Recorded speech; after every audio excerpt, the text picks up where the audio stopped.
고센TV 시청자 여러분 안녕하세요. 마에스트로 나입니다. 오늘은 디모데후서 이제 2장에 있는 말씀을 우리가 좀 함께 나누었으면 합니다.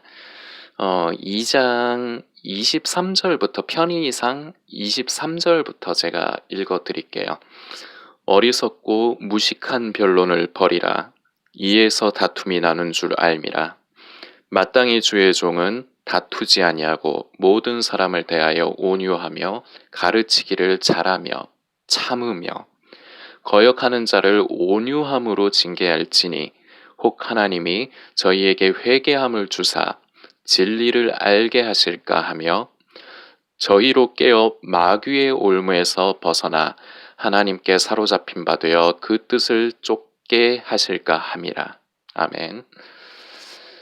제 채널을 구독을 해주시는 분 중에 이제 그 근래에 들어서 확실하게 이제 서로 댓글로 이제 주고받다가 이제 천주교 이제 신자이신 분이 한 분이 계세요. 물론 제 영상을 보시는 분 중에 제가 다른 알 수 없으니까 뭐 다른 이분 이외에도 타 종교를 가지고 계신 분이 계실 수 있습니다.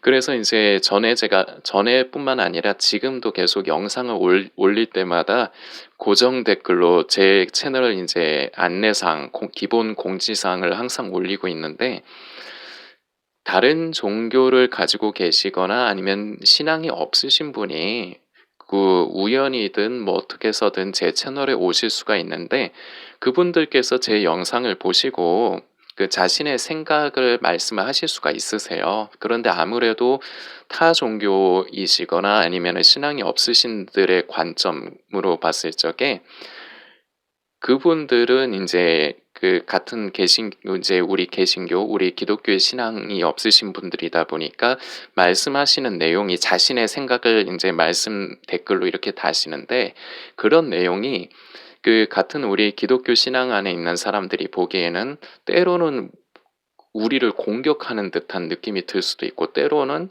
잘못 알고 오해하는 말을 할 수도 있고 뭐 그런 경우가 충분히 있을 수가 있습니다.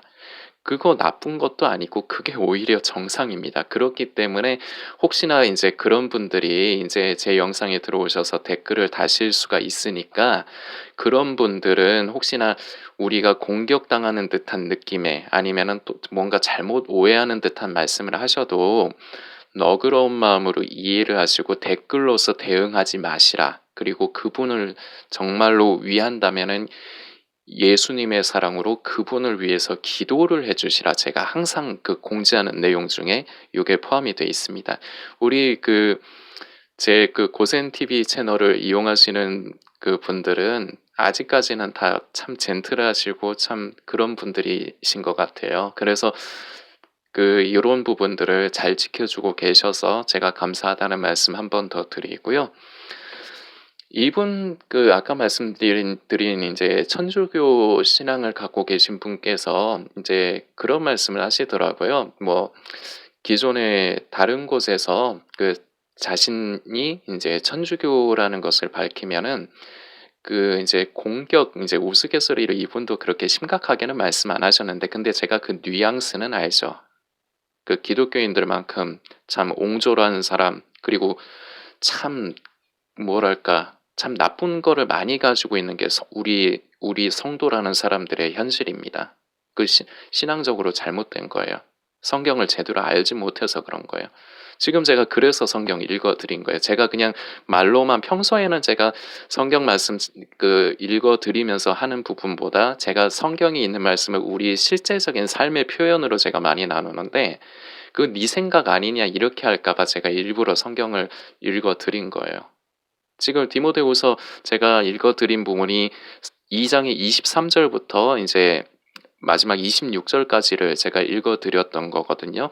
이 부분 시간 나시면 다시 한번 찾아보시면서 묵상을 해보시길 바랍니다. 그래서 이런 찾아주시는 타 종교의 분들이 그리스도인들의 아름다운 모습으로 인하여 이분들이 감명을 받아 이분들이 그래서 예수님을 믿게 되고 신앙을 가지게 되실 수도 있는 겁니다. 그런데 기독교 신앙을 가지고 있는 사람들이 참 교만하고 저도 그렇고 우리 모두가 해당되는 얘기이기 때문에 우리가 경계해야 됩니다.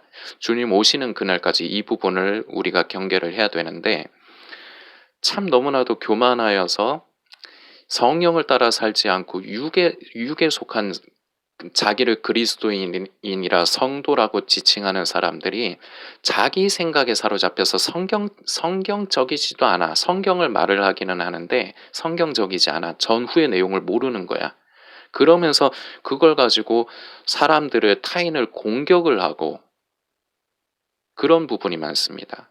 정말로 그 사람이 그리스도인이 맞다면 만일에 어떤 사람의 부족한 부분, 틀린 부분, 잘못된 부분이 있으면 예수님의 사랑으로 그 사람을 선하게 권고하고 온유한 권고를 해줘야겠지요. 그래서 원함과 목적이 그 사람의 영혼을 불쌍히 여겨서 그래서 그 사람이 진리이신 예수 그리스도를 더 많이 얻고 진리 가운데 행할 수 있도록 해야 되는 것이 우리의 목적이 되어야 되지 않겠습니까? 그런데 보면은 말은 그런 것처럼 당신이 잘못됐으니까 예수님께서 당신에게 은혜를 베풀어 주셔서 깨닫기를 바래요. 이런 뉘앙스, 무슨 뉘앙스인지 다 아실 거예요. 그런데 보면은 뉘앙스가 그 사람이 그런 댓글을 달 때 보면 뉘앙스가 시비를 걸어. 공격을 해. 이게 그리스도인의 현실이에요. 우리가 이 부분에서 멀리 해야 됩니다. 이 부분을 경계를 해야 됩니다. 이 부분을 함께 항상 좀 기억을 해주셨으면 좋겠고 다시 한번 말씀드리지만 하나님이 저희에게 회개함을 주사 진리를 알게 하실까 하며 저희로 깨어 마귀의 올무에서 벗어나 하나님께 사로잡힌 바 되어 그 뜻을 쫓게 하실까 함이라 이 말씀을 잘 기억하시기 바랍니다. 그리고 이거는 사도 바울이 이제 결혼에 대해서 이제 그 또한 권고한 부분인데 그 사람들이 요거는 팁으로 알아두시면 좋아요. 그 흔히 예수 믿는 사람들끼리 결혼을 해야 된다 이제 하잖아요. 이거 그렇게 성경적인 것은 아닙니다. 물론 비성경적이라고 하기도 그렇기는 한데 의도는 이거지. 자신의 그 신앙을 위해서 같은 신앙을 가진 사람들이 이제 만나야지 그런 부딪힘 없이 행복한 부부 생활을 가정 생활을 이어갈 수 있다 이 얘기지. 그런데 바울은 오히려 반대로 얘기를 해요. 한번 성경 찾아보세요. 믿지 않는 사람과 그래서 제가 전에 그런 고민을 하는 사람들이 있어서 제가 이런 얘기를 해준 적이 있거든요. 오히려 믿지 않는 사람과 결혼을 했는데 너의 그 착한 행실로 말미암아 그 사람이 예수를 믿게 될 줄을 어떻게 아느냐 이런 식으로 바울은 또 얘기를 해요. 정확한 표현은 아닙니다. 그런데 그 말씀에 기록된 내용이 이런 식이에요. 나만 생각을 하기 때문에 같은 신앙에 있는 사람 그런 거를 따지는 겁니다. 내가 신앙이 없는 저 사람과 결혼을 했을 때 정말 내가 정말 예수의 생명으로 충만해서 그러한 사람으로 변화되어져 갈 때 그 사람이 나로 인해서 예수님을 믿게 될 수도 있다. 이 부분을 생각을 해야 되는데 이 부분까지는 생각들을 다 못하는 것 같아. 이게 우리 그리스도인들의 한계예요. 그 교만하면서 자기밖에 몰라. 그렇기 때문에 타 종교라든지 그 신앙이 없는 사람들에게 너그러움과 관용이 없어. 진리는 절대적으로 수호를 해야 돼요. 예수 그리스도만이 우리의 구원자이시고 우리는 예수 그리스도를 믿음으로만 구원을 받을 수가 있는 것입니다. 절대적인 것에 대해서는 진리에 대해서는 목숨을 걸 정도의 수호가 있어야 됩니다. 그러나 그 외의 것은 너그러운 마음과 관용이 있어야 되는데 그리스도인들이 이게 참 많이 부족해요. 이 부분을 여러분들과 꼭 한번 나누고 싶었습니다. 그리고 이 지금 말씀드리는 부분으로 인해서 이제 권유드리고 싶은 것은 변론의 자리에 함께하지 마십시오. 나의 생각에 옳고 그름을 나타내는 것에 함께하지 마십시오. 처음에도 말씀드리지만 사람마다 생각이 다르기 때문에 그것은 결국 싸움으로밖에 이어질 수가 없습니다. 그래서 바울도 어리석은 변론을 피하라고 어리석고 무식한 변론을 버리라. 이에서 다툼이 나는 줄 알미라. 이렇게 기록을 하는 겁니다. 항상 싸우게 돼 있어요. 이건 예수 믿는 사람뿐만 아니라 예수 안 믿는 사람 모든 인간이 공통적입니다. 사람은 내 편을 들어주는 사람 팔이 안으로 굽는다 하잖아요. 이게 괜히 나오는 말이 아니에요. 그렇기 때문에 정말로 주님의 다시 오심을 사모하는 성도들은 그런 변론의 자리, 옳고 그름을 가리는 자리를 멀리해야 됩니다. 그래서 제가 영상 중에 생명나무 vs 선악을 알게 하는 나무 요런 제목으로 해서 제가 영상을 올린 게 있는데, 그리스도인은 옳고 그름, 선악을 분별하는 것으로 살아가는 것이 아니라 생명나무, 생명을 따라서 살아가는 것입니다. 네가 틀렸어, 내가 잘났어. 의미가 없어요. 그리고 하나님께서 기뻐하시는 것도 아니에요. 그리고 결국은 다툼을 일으킵니다. 이러한 쓸데없는 것에서, 유익이 전혀 없는 것에서 여러분들 또한 그런 자리에 함께하지 마시기를 제가 강하게 권유를 드리고, 그리고 그런 사람들이 공격을 할 때 절대 거기에 대해서 반론을 하지 마시고 변론을 하지 마십시오. 결국은 싸우게 됩니다. 저는 그래서 어떤 사람이 저에게 그 질문을 하는 것이 아니라 공격을 하고 그러면은 저는 예, 그 뭐 의견 감사합니다, 이런 식으로 하고 그냥 넘겨버립니다. 싸우지 않아요. 왜냐? 옳은 것을 얘기를 해도 그 사람 못 알아듣습니다. 애초에 알아들을 수 있는 사람이면 그렇게 말을 하지를 않아요. 이게 여러분들도 포함이 되는 얘기입니다.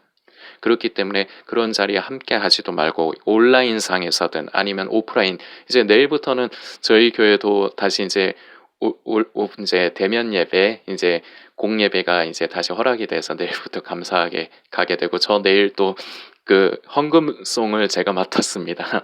그 내일 또 찬양도 하게 됐고, 그리고 교회를 가게 돼서 참 감사하고 기쁜데, 이제 내일부터 또 이제 교회를 가시게 되면은 사람들과 이제 마주하게 되실 텐데, 교회 안에서도 그런 사람들 많습니다. 싸움을 일으키는, 싸움을 유발하는 사람들. 성령을 따라 살지 않고 육에 속해 있으면서 성령의 역사를 거스리려고 하는 사람들 얼마든지 많습니다. 그런 사람들과 함께 하지 마십시오. 변론하지 마십시오. 그것은 싸움을 일으킬 뿐입니다. 이 부분 깊게 한번 묵상을 해주시길 소망합니다.